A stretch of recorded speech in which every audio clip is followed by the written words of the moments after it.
Hospital porters, pride and dignity. Stop the New World Order. Welcome to Panwo TV. I'm going to show you something really lovely. And I don't mean that gate into the Hobbit garden. I'll just show you how tall. Let me just show you exactly how tall this gate is actually. The Millhouse Garden.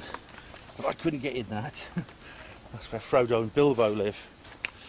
But this is Iffley in Oxford, and I'm going to take you across a bridge onto an island. Look at all this old stuff here. This is I'm going to actually show you a series of islands. This is the first one. So you cross this bridge. This is the mainland here in Iffley in Oxford. It's called Iffley Village, but it's actually a part of the city of Oxford. It used to be a village before Oxford increased in size tenfold over the last 2 centuries. And we've come across onto an island. Hello there. Hi, how are you? Yeah, we come across onto this island. Now the first island doesn't really serve much of a purpose. It just is a way of... It makes up one half, or one side, of Iffley Lock. I'll show you Iffley Lock in a minute. Look at those old street lamps there. There's a real little gem, this place. You can see it on Google Earth actually. You can follow me. You can hear the rushing of water through the weir. And this island, this series of islands, is actually, these are all artificial islands. And on one side of the river is higher than the other, so I don't know if they actually count as islands in the natural sense. But they are pieces of land surrounded by water, accessible only by a bridge. Oh, the bridges are weirs, because you'll see in a minute when I show you the lock, the difference in water level. Pardon me.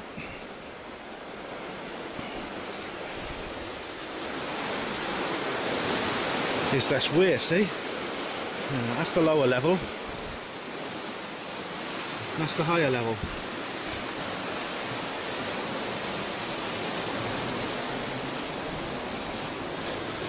We come out here onto the second island, which is a lovely little place here. In summertime there's an ice cream stall here. Yeah, it's there actually, and you can sit here and eat ice cream. On nice sunny days, it's beautiful. And you get this lovely reach here of the river, where the boat people live, the people who live on boats. And this here is the lock. And you can actually see the difference in water levels here. Between the the top of the green bit there is the high water level, and what you see there is the low water level. And we're now going to cross over onto the third island, which is basically the other side of the lock.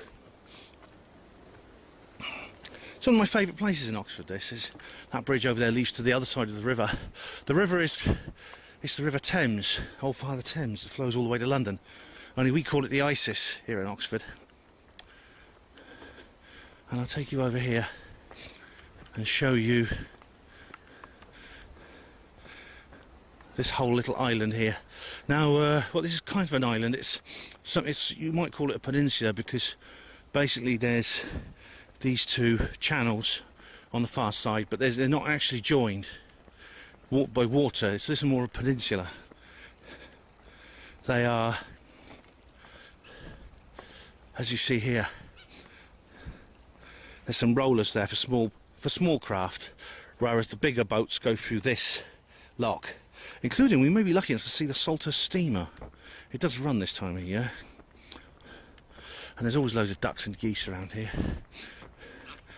And I see that old stone bridge. Now that's quite an amazing place. Now I'm not going to say too much about that, because that whole area of this peninsula over there is something I'm going to cover in a future video.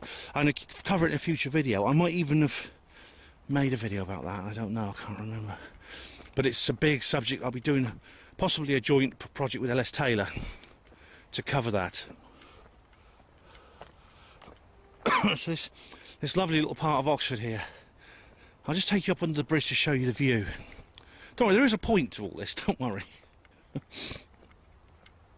This old bridge here, very old. And there's I'll talk about what's down there later on another video. And you see another reach of the river up from the lock. That's heading towards Oxford City. more boats. There's the Isis Tavern pub. It's absolutely lovely. Great place to sit and relax on a sunny afternoon. Although it's a little bit chilly today, actually. It's a bit on the cold side. I'm just going to take a seat because I want to talk to you about something. Ooh, so I'll sit on this little bench here. The benches are all dedicated to people. In affectionate memory of Len Harris, 1920 to 2000, Joan Harris, 21 to 2000, Wears Lane, who lived and worked by this river and loved it. I understand that. I really do. Ooh, I understand why people would love this river for a whole lifetime. But it's interesting, you know, like you step onto an island. I've talked about this before when I took you to Osney on my first St Helena video. And this is my third St Helena video. There's been a lot's happened since the last one. I did my video St Helena Airport, then I did St Helena Airport Opens, I think it was called, and this is my third one, because a lot has happened since that last one, which I believe I made in the summer of 2016. Now, the airport, they did eventually manage to get the airport to work. They solved the wind shear problem, and they didn't have to demolish the whole of King and Queen Rock. I mean, that would have been a tragedy if they did that. Because if you remember from the last film, I think I described it there. Just in case I didn't, basically King and Queen Rock are these beautiful formations on the eastern side of St Helena. Please do go to the link in the description box, okay, because there is the background videos to this one, which you need to watch really for a bit more awareness of what I'm talking about. But King and Queen Rock were these beautiful formations on the eastern side of the island, and there was talk about actually blowing them up to stop the wind shear problem at the airport so that the planes could land safely. And the King and Queen Rock appear in many classic paintings of Napoleon, because Napoleon spent the last few years of his life on St Helena. But that didn't happen. The rocks are still there. But the Daily Mail riled against the cost of this project. They said, oh, it's the worst example of foreign aid imaginable, even though it's not foreign aid. St Helena is a British overseas territory, so it's not foreign aid. It's wrong to call it that. But the airport was over budget. It was late opening by about 3 or 4 years. So long to overdue. It was very much over budget. Lots of teething troubles, but it's now open. It's open. I know that the last video was called St Helena Airport Opens, but there's different kinds of opening. I mean, what I mean by opening was they actually sort of set it up and so planes could land. It's only this kind of opening is different. It's when commercial flights begin and the airport really, the process of turning that airport into a building site to a working hub, a working international hub, has happened. And the dark side of St Helena's new international age is already manifesting. Now, the St Helena government made an announcement a few months ago that all the police on the territory, this is the British Overseas Territory of St Helena, Ascension and Tristan da Cunha, would be trained in the use of tasers. These tasers are supposedly non-lethal weapons. They killed several hundred people since their invention. They fire darts at you, which give you a huge electric shock that stuns you. Now there are just 70 officers in the territory, 63 on St Helena, 6 on Ascension, just 1 on Tristan. Tristan only has 1 full-time officer, that's all it needs, and 3 special constables. Now, small isolated settlements like St Helena, they tend to have very low crime rates. That's almost universal. And St Helena is no exception. There are worrying levels of poverty there, yet crime is very low. And it's listed in the British Visitors Handbook at the St Helena government as at the lowest level in terms of crime risk for travellers. So they're bringing in these tasers. Tasers are not non-lethal, okay? Tasers, like I said, kill people. They killed the ex-footballer for Aston Villa, Dalian Atkinson. He was killed by a taser last year. He was He was 49 years old, and he was shot by a taser and died. Had a heart attack and died. So, why does St Helena police need tasers? The only reason I can think of is they are preparing for a change coming to the island society. They're preparing for a change. They're preparing for a time when St Helena will be very different to what it is like now. And they know something that we don't. They've made plans that we don't know about. And the saints certainly haven't been told. They will not be informed about the dangers awaiting them and their homeland. Their home island. Also, there's another equally sinister part of the St Helena's new age, new international era, when it's opened out to the world, and that is directly related to the airport itself. Now, last year, on Monday the 19th of December last year, a Royal Air Force C-130 Hercules transport landed at St Helena Airport. Now, it's never been a secret that the airport on this remote island is going to double up as military. It's going to be used for defence purposes, primarily to assert British authority in the South Atlantic and the southern hemisphere of that region, and from the equator, say, to the British Antarctic territories, specifically and most importantly the Falkland Islands. It's going to be used to deploy forces to protect the Falkland Islands from Argentina. Interestingly, I wonder what happened to that submarine that's gone missing. I might make a video about that if more question marks emerge. Now, I don't know how many of you were around when the Falklands War of 1982 took place, but I wonder, surely I'm not the only one who is slightly suspicious that when the government said, when Margaret Thatcher and her government said, we're going to send the task force to liberate the islands because we care about the rights of the Falklander people. Now, Argentina invaded, which is completely against the wishes of the people who live there, and they occupied the islands. The islanders universally want to remain British. And the task force was sent to repel the occupation and return the Falkland Islands to its rightful governance, which was British, to be fair. And so that you could say that it was justified in that sense. But again, since when has the government ever done anything like that? Because it cares about the people. Hello, hello. It's like they said that, but they must have had ulterior motives. They must have done. And to this day, there's lots of question marks about exactly why that conflict took place. Why did they go to so much trouble to liberate those islands? And indeed, why did Argentina bother to invade in the first place? Why does Argentina want those islands so badly? Its territorial claim is just is ludicrous. It doesn't have one. It's very, very weak. So why does it make such a fuss about these islands? It's a question. Now,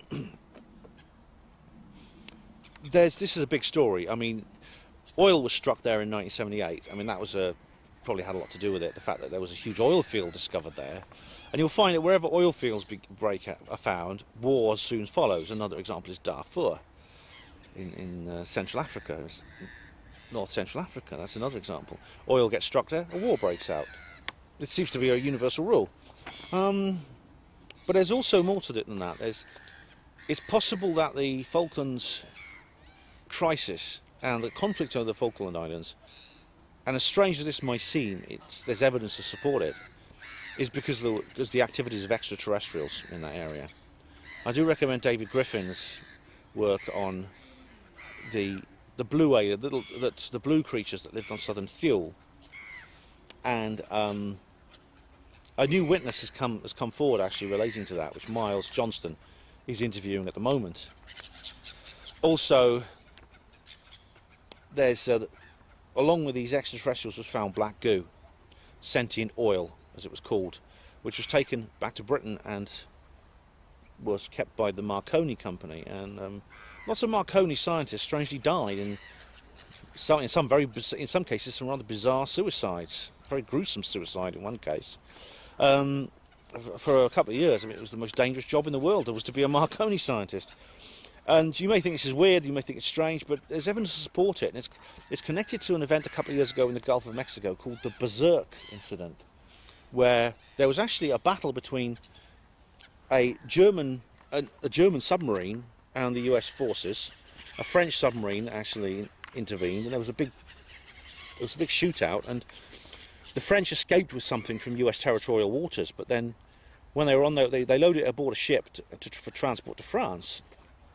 But when they were halfway across the Atlantic, the captain of the ship radioed to the French Admiralty requesting permission to ditch the cargo that they'd just gone to so much trouble to get hold of. It became known as the Berserk incident. I think I did a video on that.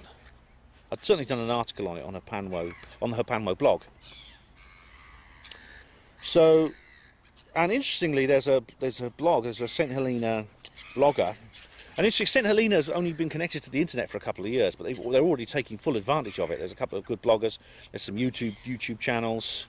I follow them all. They're really good. There's one called What the Saints Did and What the Saints Did Next, and there's one blogger on What the Saints Did who actually says there are conspiracy theorists on the island. Oh, my kind of people. When I go to St Helena, I must make sure I get in touch with those people. But interestingly, the crew of the Hercules aircraft were told not to speak to the media. They were told not to speak to the media, which means that elements of their mission are classified. One of the favourite activities people do down here is feeding the geese. Now there's more. In December, the same month, last year, it was casually announced in a notice that a system of debit cards would be introduced onto St Helena for the first time ever. Now, it goes like this: the government of St Helena issued this statement: the remainder of the 2016-17 fiscal year and 2017-18 is set to be an exciting time for the bank, with the exploration and development of new products and services, namely local debit cards and international prepaid cards. With an ever-increasing cashless society around the world, the bank has taken steps to follow this trend. Local debit cards will reduce the requirement for cash and considerably reduce the number of transfers manually input by tellers. This, in turn, will reduce operational risk of errors occurring and ultimately reduce employee costs in the long term. In other words, make people redundant. Now, the Bank of St Helena turns over £33 million a year. It operates on Ascension as well, but Tristan da Cunha has no need of a bank. Now, the use of bank cards is globally universal. There's no justification to actively prevent people on St Helena using cashless money. Right. But I'm concerned. I've spoken many times on this channel about my concerns with the cashless society and how it relates to privacy and financial independence, and also financial control, economic dictatorship.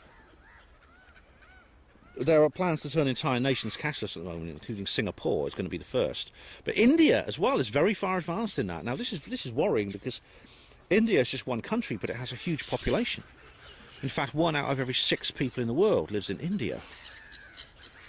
So if India goes cashless, I mean, that's a massive chunk of humanity on the electronic money grid. Now, on the 11th of June last year, sorry, 11th of June this year, the access contract was awarded to St Helena. Now, this is basically the airport. So it was sorted out which airlines would be operating that airport, and I was rooting for Atlantic Star Airlines. Atlantic Star Airlines is a small independent company with just one aircraft at the moment that was set up by 3 British Airways pilots specifically to service St Helena Airport, and they had faith in that airport when everyone else was calling it a big white elephant. They carried out calibration flights when everyone else couldn't be bothered, and they said, oh, it's just a waste of time, that airport's never going to be any use. And Atlantic Star Airlines put in their tender, but they were stumped by SA Airlink, which is an old South African operator set up in the 70s, has a massive fleet of aircraft, services all of southern Africa, the Indian Ocean, and I think that's very sad. I was rooting for SA Airlink, I was rooting for Atlantic Star. Atlantic Star took it very well. They were very, very magnanimous about it. They say they still want to, assist in any way they can. Maybe when the contract comes up for renew, they'll try again, and I wish them luck. I really do. But on Monday the 21st of August 2017, which oddly enough was the date of the Great American Eclipse, are these people astrologers? Well, funnily enough, the eclipse wasn't visible from St Helena at the time, but the first aircraft took off from OR Tambo Airport in Johannesburg. It took off at 7 AM local time, that's 6 AM British summer time, stopped over at Windhoek in Namibia for half an hour to refuel, then set out over the Atlantic Ocean towards St Helena. It landed on St Helena at 1:15 local time, that's 2:15 British summer time. Now, St Helena does not change its clocks, interestingly, in spring. It uses Greenwich Mean Time all the year round. And this, now, you couldn't get a ticket for this aircraft because they were all reserved for VIPs, SA Airlink executives, officials from the St Helena government, etc. But this was the first commercial flight, in a sense. This flight marks the start of normal access. It means it's the moment when St Helena joins the international list of active passenger aviation transport hubs. The gates of global society have been swinging open for the last couple of years, but this is the moment. If there's one moment you would say, this is it, they're open, it's now. This is the moment the outside world pours in. And for better or worse, it's over now. It's going to happen. Maybe it's a bit of better and a bit of worse. Maybe it's a bit of both. There's no going back now. The die is cast. And of course it means that the faithful old RMS, that lovely old ship, RMS St Helena, is, well, she's heading for the breaker's yard. The stay of execution is over. And that, I think, is very sad. There's actually some people have made a documentary film about the RMS, which I want to see, which is really, it's a lovely memorial for that ship. It really is. Now, on Saturday the 14th of October 2017, the BBC reported that the Virgin flight to the new airport on the island of St Helena had landed safely. They called it a Virgin flight, although, as I explained, the Virgin flight was on August the 21st, not October the 14th. But in a sense, that this was an important milestone as well, because it's probably the last milestone, actually, because it was the first flight in which tickets were put on the open market. So this was a commercial flight which was actually open to purchase by anybody. The previous flight had their tickets reserved, as I say, for executives from the airline, from the St Helena government. Now, one of the first passengers to buy a ticket was a South African called Mr. Ed Cropley, and he tweeted a photo of his boarding pass. There were 77 other passengers on board the plane. Now, some of them were saints returning home from the outside world. And this must be very, very strange for them indeed, because for the first time they were skipping the 6-day sea voyage on the RMS to their home island. That must be a very, very strange feeling. It's one that those of us who live in the outside world probably can't imagine. But these are people who are used to their island being isolated to the point where there's a 6-day sea voyage between it and the rest of the world. Almost unique situation on the planet Earth today. And they were used to going to South Africa, waiting a couple of days for the ship, going aboard the RMS, 6-day voyage from Cape Town. Now suddenly they get on a plane and in a couple of hours they're there. How do they feel? I can't imagine how that feels. And I wonder if it's made them question what's going on. What's seagulls today? Amazing how fast seagulls come inland. Kind of fitting, really, for what I'm talking about.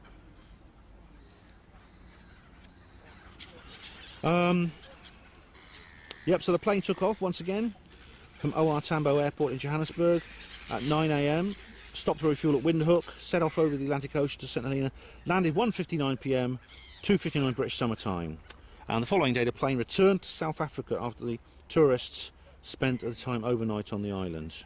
The first tourists, fee-paying tourists, who were only there because they decided to buy a ticket for the first time. They visited the island, spent the night and came back. An overnight trip to St Helena for the first time ever. Holy shit. I hope they enjoyed themselves. and I do hope the Saints enjoyed them being there. Now, regular flights are underway. If you want to go to St Helena, it's not cheap. In fact, at the moment the tickets are starting at £804, and that doesn't include your trip to South Africa first. Now, that price will probably come down over time, but there's more. Only a couple of days ago, November the 20th this year, the St Helena government posted on its website, St Helena examines fibre optic cable options. Questions focused on environmental considerations, benefits of the cable, and the opportunities that landing a fibre optic cable at St Helena will have for the community. The ultimate goal of the project is to offer unlimited data allowance and provide 21st century cost-effective internet capability for St Helena residents. Opportunities arising from the project and in line with the island's digital strategy include the use of e-medicine, increased connectivity for education, and the prospects of attracting new businesses to St Helena. New businesses, Starbucks, McDonald's, Travelodge, yeah. Well,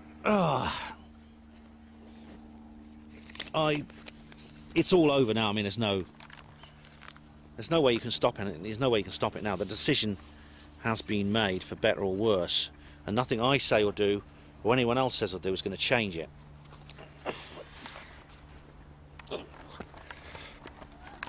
Right, so let's take a little walk along this island again. I do wish them luck, the Saints. I want them to be happy. I want that island to benefit from its new international age. However, the concerns I've raised in this series of films are still there. The island is going to change.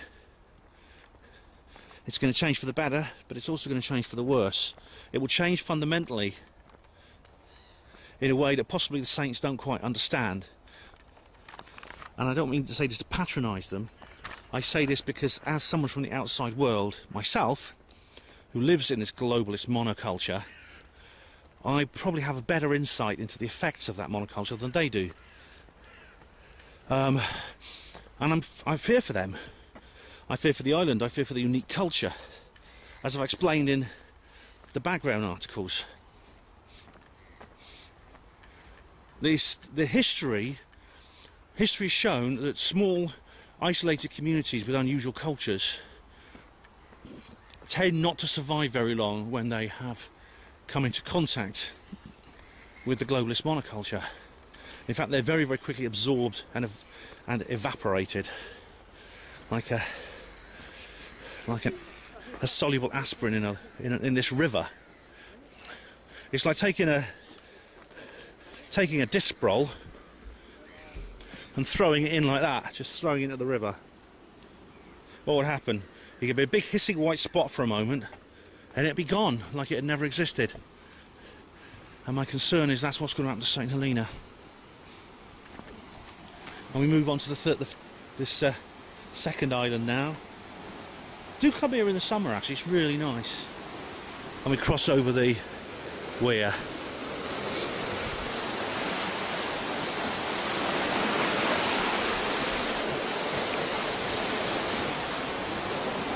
And we're now on the first island. Yes, indeed, I've got to go to work now. The people of St Helena are going to have to face that. The new generation are going to have to face that. The children who I talked about in the first part of this film, and I talked about in my special radio show on Panway Radio about St Helena Airport, are going to... They're going to grow up on an island very, very different to the one that their parents and grandparents grew up on. One that Napoleon couldn't, and the people who knew Napoleon could possibly imagine. Dear old Jonathan the tortoise, what's he going to do? He'll pop off. After 250 odd years, he'll finally die out of shock as these airplanes fly over his head. Right, so we return to the mainland. I've shown you a series of islands today, and islands in the River Thames or Isis. Islands are always unusual places.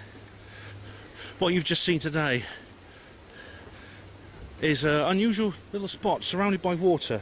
There's something somehow unique about any patch of land that's surrounded by water. It feels unique, which is why these little islands here at the loch make up the loch, these artificial islands, have such a wonderful atmosphere, and why I think whoever chose to put that stone bridge and the strange things there chose to put it there, and I'll be saying more about that in a future video. However, the die is cast, as I said. There's no going back now. I don't know what can be done now to prevent the changes happening, and I don't like to end videos on a sombre, pessimistic note, but you have to be realistic in this case. I could go online, I could buy a ticket tomorrow for St Helena. They're doing weekly flights now on Mondays. I could be there within 4 days. I could be on St Helena within 4 days if I wanted to. If I had the money, had the time, I'd do it. I could be back again within 2 more. Within a week, I could have gone to St Helena and come back. I could make a video telling you all about it. I could upload any video I shot there. And pretty soon it won't be possible to take the sea voyage because the RMS is being retired. It's not needed anymore. Who needs a 6-day sea voyage when you get there in a couple of hours from South Africa? But the sad thing is we look around ourselves and what do we see? We see a world which is increasingly looking like a hall of mirrors, but not a hall of mirrors with different shaped glass, but all the same, flat, plain, colourless glass. Every single mirror the same. You see yourself reflected back at you again and again and again, in an ever more finite, ever more confined, ever more pokey and crowded world. And you can't even step aboard a ship and think, it's actually 6 days to get to this place. 6 whole days. A time it takes a modern airline to fly around the world 6 times. Isn't that lovely there? Look at that thatched cottage. I love this part of Oxford, I really do. I work around here a lot, which is very nice.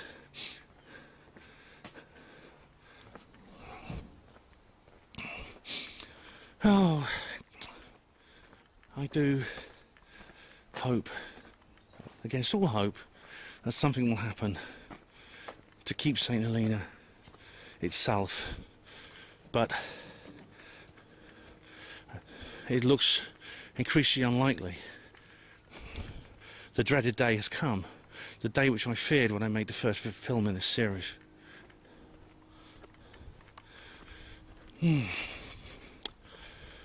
I don't know whether there'll be any more updates on this. You'll have to wait and see. But the people of St Helena, I wish them luck. They're going to need it. And there are benefits. Like I said, I've said in previous films, there's no doubt that the airport has provided benefits, not least economic.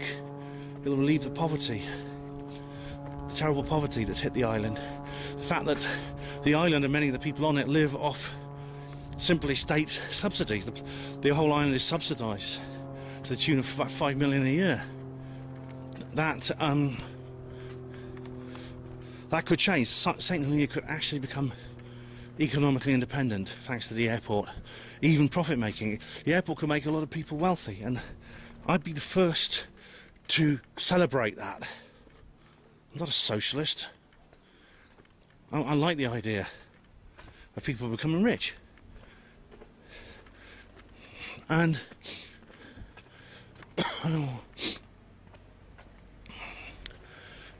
but there's other things I haven't covered yet. So for instance, the hotel contracts and things like that. I'll probably do a future video on that at some point. I'll certainly do future articles on Hapanwo Voice about it. But there is going to be a branch of Starbucks in Jamestown. There's going to be a McDonald's probably at some point. And this bringing people in the modern world is not always good. The Dongria Khans in India They lived a traditional indigenous lifestyle for thousands of years. Then they struck bauxite ore in the area, and so they put in a mine, and they gave people jobs in the mine and other things. Oh, we're modernising these people. Forget their sustainable agriculture and their traditional way of life. Let's modernise them. Let's give them slave labour jobs in the mines, or working in some cafe that's owned by a big conglomerate, corporations. St Helena's got all that to come.